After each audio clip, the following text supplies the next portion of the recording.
오늘 성경 말씀은 열왕기하 20장 12절에서 15절입니다.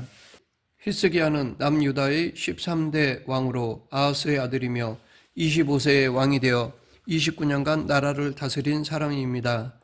열왕기하에서는 그를 선한 왕으로 평가하고 있습니다. 열왕기하 18장 3절 히스기야가 그의 조상 다윗의 모든 행위와 같이 여호와께서 보시기에 정직하게 행하여 북이스라엘과 남유다 왕들을 통틀어 정직히 행했다라는 평가를 받은 왕은 단 8명 뿐입니다. 북이스라엘 19명의 왕들 중에는 아무도 없고 남유다에만 8명입니다. 그들은 아사, 여호사밧, 요아스, 아마샤, 우시야, 요담, 히스기야, 요시야입니다. 그 중에서도 다윗의 길로 걸었다라는 극찬을 받은 왕은 단 3명, 여호사밧, 히스기야, 요시야입니다. 실제 왕들 순위를 따지면 요시야 다음으로 넘버 2인 사람입니다. 히스기야는 영적으로 훌륭했고 하나님의 기적을 체험했던 사람인 동시에 하나님께 질책도 받은 사람입니다. 그래서 그에 대한 평가를 정확히 내리기가 쉽지 않습니다. 분명한 것은 히스기야가 하나님의 은혜를 입은 것이 그에게 그럴 만한 자격이 있었기 때문이라는 것이 아니라는 것입니다. 그는 훌륭했지만 나중에 실수도 했기에 그를 더 잘 이해하기 위해서는 그와 관련된 몇 가지 사건을 살펴보아야 합니다. 먼저 히스기야의 인생에서 가장 충격적인 사건 중 하나는 그가 유다 왕으로 즉위한 지 6년 만인 31세 때 북이스라엘이 아수르에 의해 멸망한 것입니다. 남유다와 북이스라엘은 동족이지만 르호보암 때 갈라졌는데 서로 대적할 때도 있었지만 필요할 때는 서로 연합하는 관계였습니다. 그런 북이스라엘이 일찍이 선지자들이 예언한 대로 멸망하는 것을 보면서 히스기야와 유다 백성들은 몹시 놀랐을 것이고 그와 동시에 하나님을 더욱 두려워하게 되었을 것입니다. 히스기야 역시 그런 두려움을 안고 종교개혁을 단행하였습니다. 히스기야는 성전을 수리하고 우상의 단을 제거하며 성전의 제사를 회복하였습니다. 또 백성들이 하나님께 첫 열매와 11조와 감사예물을 드리도록 하였고 선민으로서 가장 중요한 유월절을 지키도록 하였습니다. 그 결과 예루살렘에 기쁨이 가득 차고 백성들이 복을 누리게 되었습니다. 히스기야는 북이스라엘의 멸망을 보고 하나님의 뜻을 따르기 위해 노력하였습니다. 그 결과 다윗 이후에 없었던 큰 복이 유다 땅에 임하였습니다. 히스기야 시대에 있던 또 다른 중요한 사건은 아수르와의 전쟁입니다. 종교개혁을 통해 하나님의 복을 누리던 유다는 어느새 교만해졌습니다. 유다의 교만은 하나님 앞에서도 죄악이지만 당시 강대국 아수르로서도 그냥 두고 볼 일이 아니었습니다. 더 커지기 전에 밟아 놓아야 했습니다. 그래서 결국 아수르의 왕 산헤립이 유다를 침공하였습니다. 아수르의 산헤립 왕이 쳐들어올 때 겁을 먹은 히스기야는 산헤립에게 사람을 보내어 요구하는 것을 다 들어줄 테니 물러가 달라고 하였습니다. 그러자 산헤립은 은 300달란트와 금 30달란트를 가져오라고 하였습니다. 히스기야는 성전과 왕궁 곳간에 있는 은과 함께 성전 문의 금과 모든 기둥에 입혔던 금을 다 벗겨 산헤립에게 바쳤습니다. 그런데 이것으로 문제가 해결되지 않았습니다. 산헤립은 또다시 쳐들어와서 이번에는 오히려 하나님을 모독하고 히스기야를 조롱하였습니다. 산헤립의 장군 랍사게는 유다 말로 유다 백성들에게 히스기야에게 속지 말고 그의 말을 믿지 말라고 하면서 민족의 신들 중에 어느 신이 그 땅을 아수르 왕의 손에서 건진 자가 있느냐? 민족의 모든 신들 중에 누가 그의 땅을 내 손에서 건졌기에 여호와가 예루살렘을 내 손에서 건지겠느냐라고 하였습니다. 그때 히스기야는 자기의 옷을 찢고 베옷을 두르고 성전으로 들어가면서 이사야에게 사람을 보내어 기도해달라고 요청하였습니다.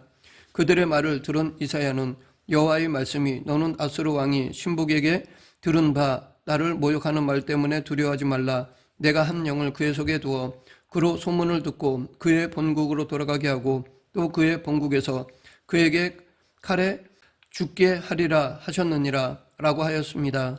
그때 아수르의 산헤립 왕은 에디오피아 왕이 자기와 싸우러 나왔기 때문에 그리로 가기에 히스기야에게 편지를 보냈습니다. 히스기야는 그 편지를 가지고 성전으로 들어가서 펴놓고 간절히 기도하였습니다. 기도 후 하나님께서 다시 이사야를 통해 히스기야에게 말씀하셨습니다. 열왕기하 19장 32, 33절 그가 이 성에 이르지 못하며 이리로 화살을 쏘지 못하며 방패를 성을 향하여 세우지 못하며 치려고 토성을 쌓지도 못하고 오던 길로 돌아가고 이 성에 이르지 못하리라. 그러자 어떤 일이 벌어졌습니까? 열왕기하 19장 35절 이 밤에 여호와의 사자가 나와서 아수르 진영에서 군사 18만 5천 명을 친지라. 아침에 일찍 일어나 보니 다 성장이 되었더라. 히스기야가 성전에 엎드려 통곡하고 기도하자 하나님께서 직접 아수르를 물리쳐 주셨습니다. 혹자는 18만 5천 명이 한꺼번에 죽은 이유를 급성 전염병이 돌았기 때문이라고 해석하기도 합니다. 결국 이 일로 인하여 아수르는 유다에서 물러났고 하나님을 조롱한 아수르 왕 산헤립은 암살당해 죽고 말았습니다. 그것도 아들들에 의해 죽임을 당하였습니다. 그 이후 히스기야는 병들어 죽게 되었습니다. 히스기야가 왕이 된 지 14년, 그가 39세가 되던 해입니다. 한창 일할 때이고 모든 것이 잘 될 때였습니다. 그의 전성기라고도 할 수 있을 때인데 그러한 때에 히스기야가 죽을 병에 걸린 것입니다. 그런데 이렇게 병석에 누워있는 히스기야에게 선지자 이사야가 왔는데 이사야는 희망의 소식이 아니라 당신은 죽을 것이니까 당신의 집을 정리하십시오라는 절망적인 말을 하였습니다. 히스기야로서는 실망스럽고 화가 났을 것 같습니다. 아파서 누워있는 사람에게 힘내라고 위로해 주지는 못할 망정 이제 세상을 떠날 준비를 하라니 얼마나 섭섭하고 낙심이 되었을까요? 이때 히스기야는 하나님께 기도하였습니다.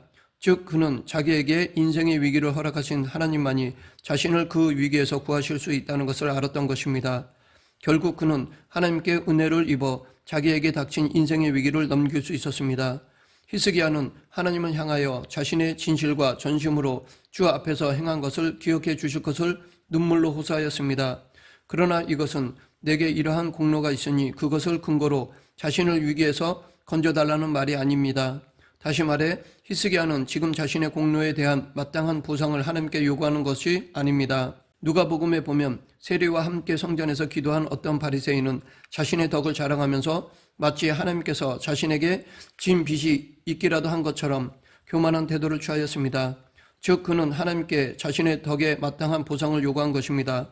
그러나 히스기야의 기도에는 전혀 이러한 의미가 없었습니다. 그는 자신에게 이런 덕이 있게 된 것도 하나님의 은혜로 여겼으며 다만 자신이 애써 추진한 선한 일이 중도에 끝나게 되는 것과 나라가 위기에 처한 현실이 안타까워서 이렇게 호소했을 뿐입니다. 한마디로 히스기야의 기도는 하나님의 은총과 자비를 구하는 호소였습니다. 이 히스기야의 기도에 하나님은 세 가지 약속으로 응답해 주셨습니다. 그 세 가지 약속은 첫째, 히스기야로 하여금 3일 만에 성전에 올라가게 해 주신다는 것. 둘째, 그의 수명을 15년 연장시켜 주신다는 것. 셋째, 아스루 왕의 손에서 유다를 보호해 주신다는 것이었습니다. 이러한 하나님의 약속은 히스기야가 당면하고 있는 모든 문제들이 한 번에 해결되는 약속이었습니다. 당시 히스기야는 하나님께 기도하면서도 하나님이 이렇게 신속하고도 놀랍게 응답하시리라고는 기대하지 않았을 것입니다.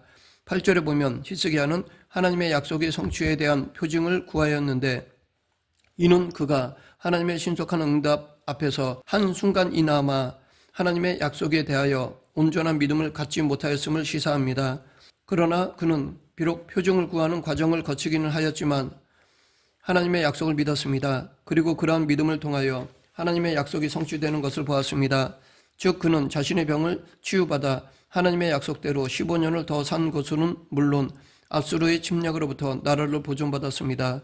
그런데 12절에 보면 바벨론 왕 브로닥 발라단이 히스기야가 병들었다는 소식을 전해 듣고 위문 사절을 보냈습니다. 브로닥 발라단은 이사야서 39장 1절에 나오는 브로닥 발라단과 동일인으로 BC 710년 아수르의 사르곤 왕에게 폐위되었다가 후에 복귀되었고 BC 703년 두 번째로 산헤립에 의해 폐위되어 엘람의 망명 중에 있었습니다. 이러한 그가 히스기야에게 사자를 보낸 것은 히스기야의 병을 계기로 히스기야를 유문차 방문함으로써 아수르에 대하여 적대적이었던 히스기야와 반아수르 동맹을 맺고 아수르에 대항하기 위함이었습니다. 그런데 13절을 보면 히스기야 왕은 바벨론 왕이 보낸 사절단의 방문을 받고 그들에게 나라의 주요 시설들을 공개하였습니다. 그 이유는 유다의 주요 시설을 공개함으로써 유다의 국력을 과시하기 위함이었습니다. 아마도 히스기야 왕은 사절단의 방문을 받자 바벨론 왕이 자기를 인정한 데에 대하여 우쭐한 마음이 들었던 것 같습니다. 그러하여 자만심이 생겨 자기의 국력을 과시하고 그럼으로써 바벨론과 반아수르 동맹을 공고히 하고자 하였던 것 같습니다. 그러나 이런 모습은 하나님께서 자기에게 베푸신 은혜를 망각하고 자기의 힘을 과시하려는 교만한 처사라고 볼 수밖에 없습니다. 이때는 히스기야가 하나님께 사망 선고를 들었다가 하나님께 기도함으로써 하나님의 은혜를 입어 생명을 연장받은 직후였습니다. 그럼에도 불구하고 히스기야는 하나님의 은혜를 망각하고 자만심에 빠지게 된 것입니다. 이것이 우리 인간의 모습입니다. 우리는 조금만 방심해도 자만심에 빠질 수 있는 존재입니다. 그만큼 우리는 연약한 존재입니다. 여기서 우리가 더 심각하게 생각해야 할 것은 이러한 자만심에 빠지게 되었을 때의 결과입니다. 히스기야가 자만심에 빠졌을 때 하나님으로부터 유다의 멸망에 대한 심판을 들어야 했습니다. 이 예언은 그의 사후에 성취되었습니다. 이러한 히스기야의 모습을 보면 신앙이란 마치 외줄타기를 하는 고개와 같다고 할 수 있습니다. 즉 매 순간 하나님의 은혜를 구하면서 나태해지거나 교만해지지 않도록 늘 경계하며 나아가야 하는 것이 신앙생활이라는 것입니다. 히스기야는 3절에서 여호와여 구하오니 내가 진실과 전심으로 주 앞에 행하며 주께서 보시기에 선하게 행한 것을 기억하옵소서라고 기도할 정도면 히스기야는 신앙인으로서 정말 나무랄 데 없이 살았던 사람이라 할 수 있습니다. 그래서 하나님이 주신 형통과 풍요로움을 누렸다고 봅니다. 그런데 바벨론 사람들 앞에서 그 모든 것이 마치 자기가 잘해서 그렇게 된 것처럼 자랑하였습니다. 히스기야가 15년의 생명을 연장받았을 때 해가 15도 뒤로 물러나는 이적이 일어났습니다. 아마 천문학이 발달한 나라 바벨론은 어떻게 그런 일이 일어날 수 있었는지를 알고 싶었을 것입니다. 그때 히스기야는 바벨론의 사신들에게 그 신비한 일을 행하신 하나님을 드러내야 마땅했습니다. 그러나 그는 하나님의 복을 풍성하게 받고 누리는 가운데 그것을 주신 하나님이 아니라 복 그 자체에만 마음을 빼앗겨 버렸습니다. 하나님은 우리가 형통할 때 자기가 잘해서 이렇게 되었다고 하는 자기의 공로를 자랑하는 것이 아니라 그 모든 것은 전적으로 당신의 은혜임을 고백하기를 원하십니다. 감사와 교만은 같은 근원에서 출발합니다. 내게 복을 주신 하나님을 바라보게 되면 감사하게 되지만 주신 복 자체만 바라보면 교만하게 됩니다. 히스기야는 이 교만에 대한 결과로 이사야 선지자를 통해 바벨론 포로에 대한 예언의 말씀을 들었습니다. 이에 대한 반응이 19절에 나옵니다. 그런데 히스기야는 바벨론이 유다를 침공하여 재산과 후손들을 빼앗을 것이라는 하나님의 경고를 들었지만 이에 대해 특별히 회개하거나 근심하지 않았습니다. 그 대신 그는 자신이 사는 동안 평화와 진실이 유지될 것이라며 긍정적으로 반응하였습니다. 이에 대한 해석이 두 가지로 나뉩니다. 먼저 이런 반응은 그의 시각이 단기간에 초점에 맞추고 있음을 보여주며 미래 세대에 대한 책임감이나 하나님에 대한 더 깊은 이해보다는 현재의 상황에 집중하는 모습을 나타낸다는 것입니다. 히스기야의 반응은 당시 왕으로서 자신의 안위만을 고려함으로써 하나님의 경고가 주는 깊은 의미와 책임성을 완전히 수용하지 못한 것으로 봅니다. 다음은 히스기야가 본절과 같이 말한 것은 여호와의 말씀에 대한 순복의 표시로서 왕의 편에서 공적인 태도를 표명한 것이라는 것입니다. 즉 히스기야는 자신의 죄를 시인하고서 엄청난 책임을 선고한 하나님의 말씀을 정당한 것으로 받아들인 것이라는 것입니다. 그렇기 때문에 히스기야는 본절에서 하나님의 공의와 긍휼을 찬양하고 있는 것이라는 것입니다. 말씀을 맺겠습니다. 우리는 하나님의 은혜를 풍성하게 경험하는 것도 중요하지만 받은 은혜를 잃어버리지 않는 것도 중요합니다. 하나님의 은혜를 잃어버리지 않으려면 형통할수록 겸손해야 합니다. 내 삶을 통해 오직 하나님의 영광만이 드러나기를 간절히 바라야 합니다. 우리가 참된 믿음으로 살아가면 나의 공로가 아니라 하나님이 드러나게 됩니다. 형통할수록 더욱 겸손하여 오직 하나님의 은혜를 자랑하며 하나님의 기쁨이 되는 우리 모두가 되길 간절히 축원합니다. 기도하겠습니다. 생사화복을 주관하신 하나님 아버지, 하나님의 은혜를 가볍게 여기는 어리석은 자가 되지 않게 하시고 늘 겸손함으로 주신 은혜로 영광 돌리는 성도가 되게 하여 주시옵소서. 예수님 이름으로 기도드립니다. 아멘.